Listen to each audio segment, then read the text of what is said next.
ವಿದ್ಯಾರ್ಥಿಗಳೇ,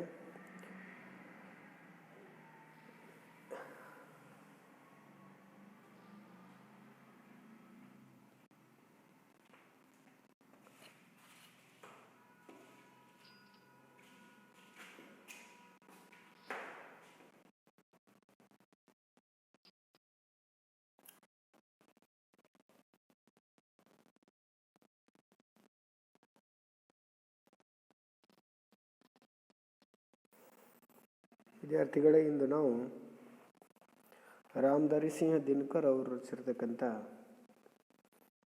ಅಭಿನವ ಮನುಷ್ಯ ಅನ್ನುವಂಥ ಕವಿತೆಯ ಪರಿಚಯವನ್ನು ಮಾಡಿಕೊಳ್ಳೋಣ.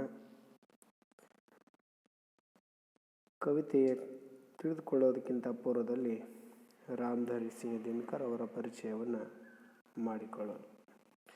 छात्रों, आज हम अभिनव मनुष्य कविता के बारे में जानकारी हासिल कर लेंगे. अभिनव मनुष्य के कविता के लेखक हैं रामधारी सिंह दिनकर जी. इनका कवि परिचय देख लेंगे. रामधारी सिंह दिनकर जी का जन्म सन 1908 सिमरिया बेगूसराय जिला बिहार में हुआ था और वे रेडियो विभाग में भी काम कर चुके हैं. प्राध्यापक और भारत सरकार के हिंदी सलाहकार के रूप में भी वे काम कर चुके हैं. उसी तरह इनकी रचनाएं हैं हुंकार, रेणुका, रसवंती, सामधेनी, धूप छाह, कुरुक्षेत्र, बापू, रश्मि रथी आदि. ऐसे एक महान लेखक का मरण जो है 1974 में हुआ था. प्रस्तुत कविता जो है अभिनव मनुष्य, इस कविता को रामधारी सिंह दिनकर जी की कुरुक्षेत्र नामक रचना के 6ठम सर्ग से लिया गया है.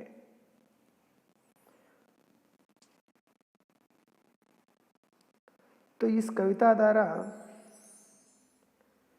छात्र कौन कौन से गुणों के बारे में जानकारी हासिल कर लेते हैं, इसके बारे में यहाँ पर लेखक दिखाते हुए चलते हैं. इस कविता के द्वारा बच्चे स्नेह, मानवीयता, भाईचारा आदि का महत्व समझ सकते हैं. यह कविता का आशय है. जैसे कि आप चित्र में देख रहे हैं, स्नेह भाव के बारे में,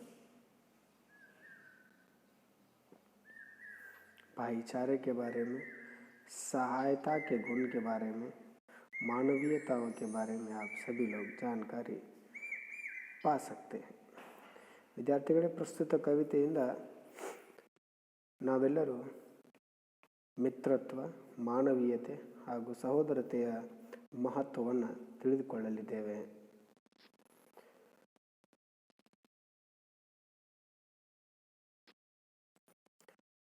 ಇಲ್ಲಿ ಪದ್ಯವನ್ನು ನೋಡಬಹುದು. आज की दुनिया विचित्र नवीन, प्रकृति पर सर्वत्र है विजयी पुरुष आसीन. है बंदे नर के करों में वारी विद्युत भाप, हुक्म पर चढ़ता उतरता है पवन का ताप.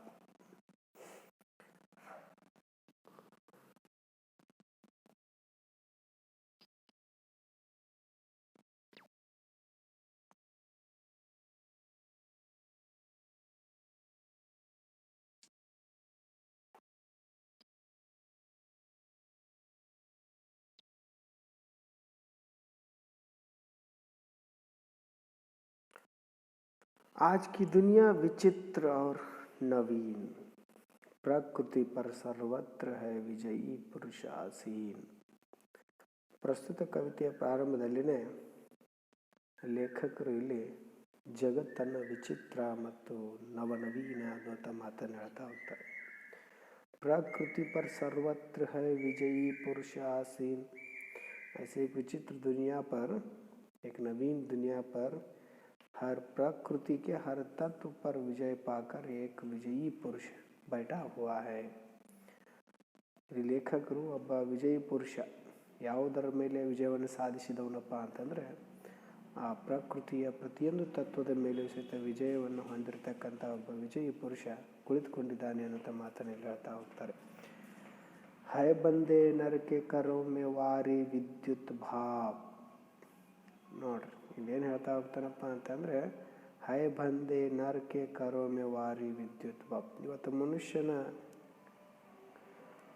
ಕಪಿಮುಷ್ಟಿಯಲ್ಲಿ ಗಾಳಿ ಆಗಿರ್ಬೋದು, ವಿದ್ಯುತ್ ಆಗಿರ್ಬೋದು, ಅನಿಲ ಆಗಿರ್ಬೋದು, ಇವೆಲ್ಲವೂ ಸಹಿತ ಬಂಧಿತವಾಗಿವೆ ಅನ್ನೋಂಥ ಮಾತನ್ನು ಇಲ್ಲಿ ಹೇಳ್ತಾ ಹೋಗ್ತಾನೆ.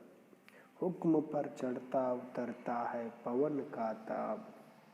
और कहते हैं कि मनुष्य के हुक्म पर आज जो है या वारी हो, विद्युत हो या भाप हो या तापमान हो, वह सब उतरता और चढ़ता है. ಇಲ್ಲಿ ಹೇಳ್ತಾರೆ ಈ ಎಲ್ಲ ಪ್ರಕೃತಿಯ ವಿಭಿನ್ನ ತತ್ವಗಳೇನಿದಾವೆ ನೋಡ್ರಿ, ಗಾಳಿ ಆಗಿರ್ಬೋದು, ವಿದ್ಯುತ್ ಆಗಿರ್ಬೋದು, ಇವೆಲ್ಲವೂ ಸಹಿತ ಇವತ್ತು ತಾಪಮಾನ ಸಂಪೂರ್ಣ ಇವತ್ತು ಮನುಷ್ಯನ ಆಜ್ಞೆಯ ಮೇಲೆ ಅದು ಏರಿಳಿತಗಳನ್ನು ಕಾಣ್ತಾ ಇದೆ ಅನ್ನೋಂಥ ಮಾತನ್ನು ಇಲ್ಲಿ ಕವಿ ಹೇಳ್ತಾ ಹೋಗ್ತಾರೆ. ಇಲ್ಲಿ ಗಮನಿಸ್ಬೋದು, ಫ್ಯಾನ್ ಆಗಿರ್ಬೋದು, ಇವೆಲ್ಲವುಗಳ ಇವತ್ತು ಮನುಷ್ಯನ ನಿಯಂತ್ರಣದಲ್ಲಿ ಅದನ್ನು ಇಲ್ಲಿ ತೋರಿಸ್ತಾ ಹೋಗ್ತಾನೆ.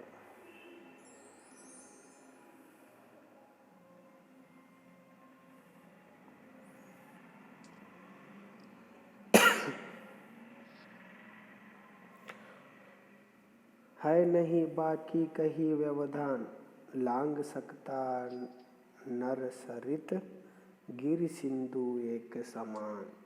ಇಲ್ಲಿ ಹೇಳ್ತಾ ಹೋಗ್ತಾರೆ, ಮನುಷ್ಯ ಮತ್ತು ಪ್ರಕೃತಿಯ ನಡುವೆ ಯಾವುದೇ ರೀತಿಯಾಗಿರ್ತಕ್ಕಂಥ ಒಂದು ಅಡೆತಡೆ ಇವತ್ತು ಯಾವುದು ಉಳಿದಿಲ್ಲ ಅನ್ನೋಂಥ ಮಾತನ್ನು ಹೇಳ್ತಾ ಹೋಗ್ತಾನೆ.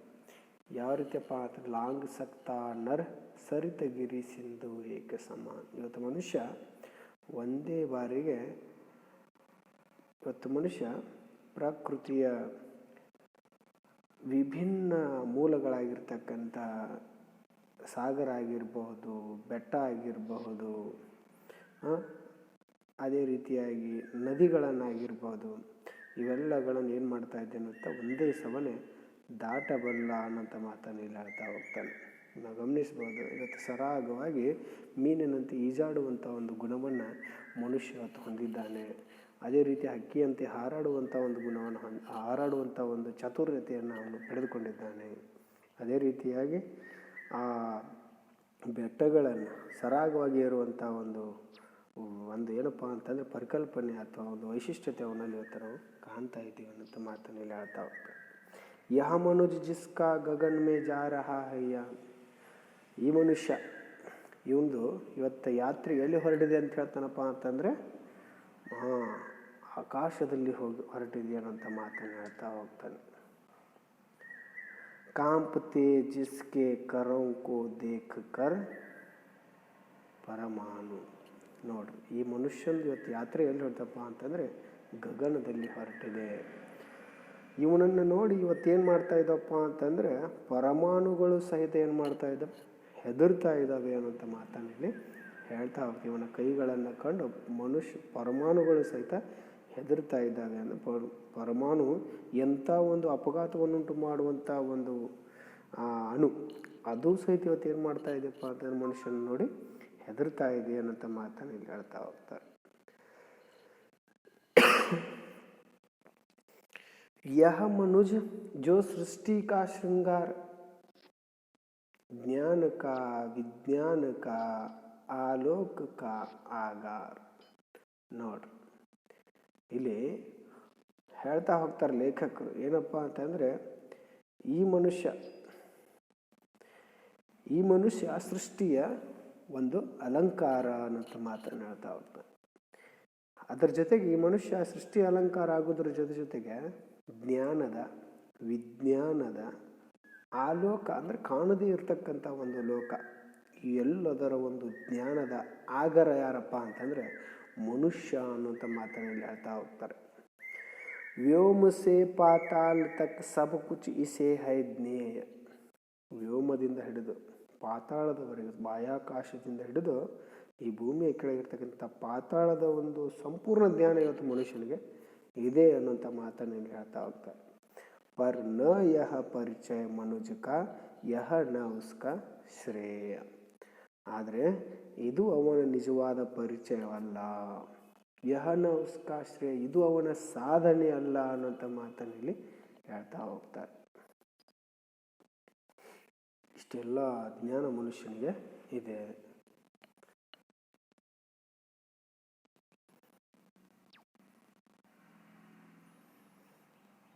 ಮತ್ತು ಮುಂದುವರೆದು ಹೇಳ್ತಾರೆ, श्रेय उसका बुद्धि पर चैतन्य उर की जीत, श्रेय मानव की असीमित मानवों से प्रीत, एक नर से दूसरे के बीच का व्यवधान तोड़ दे जो बस वही ज्ञानी वही विद्वान और मानव भी वही. श्रेय उसका बुद्धि पर चैतन्य उर की जीत. ಇಲ್ಲಿ ಹೇಳ್ತಾ ಹೋಗ್ತಾರೆ ಲೇಖಕರು, ಏನಪ್ಪ ಅಂತಂದರೆ ಅವನ ಸಾಧನೆ ಕೇವಲ ಏನಪ್ಪ ಅಂತಂದರೆ ಬುದ್ಧಿಯ ಮೇಲೆ ಅವನ ಕ್ರಿಯಾಶೀಲವಾಗಿರ್ತಕ್ಕಂಥ ಆಸೆಯ ಒಂದು ಗೆಲುವು ಅನ್ನೋಂಥ ಮಾತನ್ನು ಹೇಳ್ತಾ ಹೋಗ್ತಾರೆ. ಅದು ಮನುಷ್ಯ ತನ್ನ ಹೊಟ್ಟೆಪಾಡಿಗೋಸ್ಕರ ಏನೆಲ್ಲ ಮಾಡ್ತಾ ಇರ್ತಾನೆ. ಶ್ರೇಯ ಮಾನವಕ್ಕೆ ಅಸೀಮಿತ ಮಾನವ ನಿಜವಾದ ಸಾಧನೆ ಯಾವುದಂತ ಹೇಳ್ತಾ ಹೋಗ್ತಾರೆ. ಅದೇನಪ್ಪ ಅಂತಂದರೆ ಮಾನವಕ್ಕೆ ಅಸೀಮಿತ ಮಾನವ ಸಿಪ್ರಿ, ಮಾನವನ ನಡುವೆ ಇರ್ತಕ್ಕಂಥ ಅಸೀಮಿತವಾಗಿರ್ತಕ್ಕಂಥ ಒಂದು ಮಾನವೀಯತೆ ಏನೈತಲ್ಲ ಅದು ನಿಜವಾದ ಸಾಧನೆ ಅಂತ ಮಾತನ್ನು ಹೇಳ್ತಾ ಹೋಗ್ತಾರೆ.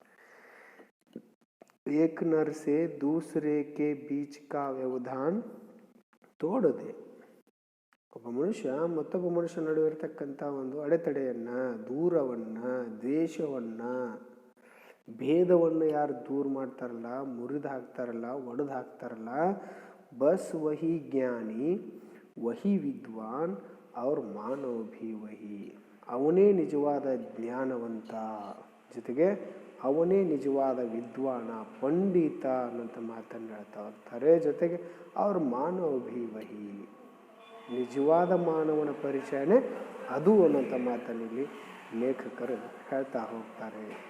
ಇಷ್ಟು ಏನಪ್ಪ ಅಂತಂದರೆ ಪ್ರಸ್ತುತ ಪಾಠದ ಒಂದು ಅಭಿನವ ಮನುಷ್ಯ ಕವಿತೆಯ ಒಂದು ಸಾರ ನಿಮಗೆಲ್ಲರಿಗೂ ಸಹಿತ ತಿಳಿದಿದೆ ಎಂದು ನಾನು ಅರಿತಿದ್ದೆ. ಗಾಂಧೀಜಿಯವರು ಸಹಿತ ಆ ಸಂದರ್ಭದಲ್ಲಿ ಇದನ್ನೇ ಹೇಳಿದರು.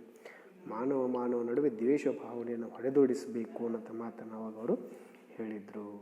ಜಾತಿ ಭೇದವನ್ನು ಮರಿಬೇಕು ಅನ್ನೋಂಥ ಮಾತನ್ನು ಹೇಳಿದರು.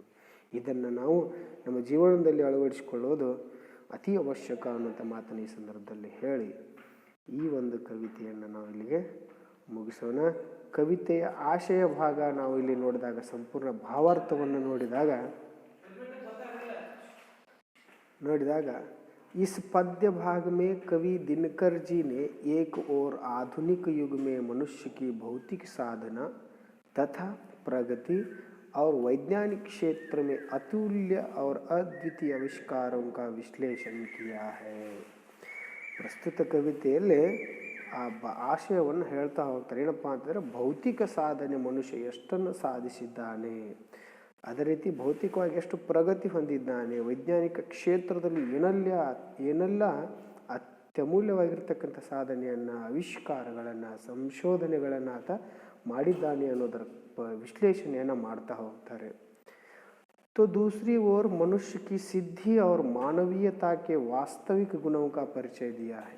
ಒಂದು ಕಡೆ ವೈಜ್ಞಾನಿಕ ಆವಿಷ್ಕಾರ ಅದರದ್ದು ವಿಶ್ಲೇಷಣೆಯನ್ನು ಮಾಡ್ತಾ ಹೋದ್ರಪ್ಪ ಅಂತಂದರೆ, ಮತ್ತೊಂದು ಕಡೆ ಏನು ಮಾಡ್ತಾ ಇದ್ದಾರಪ್ಪ ಅಂತಂದ್ರೆ ಮಾನವನ ನಿಜವಾದ ಸಾಧನೆ ಯಾವುದು, ಮಾನವನಿಗೆ ಅದು ಸಿದ್ಧಿ ಅನ್ನಿಸ್ಕೊಳ್ಳುವಂಥ ಒಂದು ಸಾಧನೆ ಯಾವುದು ಅನ್ನೋದನ್ನು ಅಲ್ಲಿ ಮತ್ತೊಂದು ಕಡೆ ಹೇಳ್ತಾ ಹೋಗ್ತಾರೆ. ಮಾನವೀಯತೆ ಅನ್ನುವಂಥದ್ದು ಅದು ನಿಜವಾದ ಮನುಷ್ಯನ ಒಂದು ಪರಿಚಯ ಅನ್ನುವಂಥ ಮಾತನ್ನು ಇಲ್ಲಿ ಹೇಳ್ತಾ ಹೋಗ್ತಾರೆ. ಮುಂದೆ ನೋಡಿದಾಗ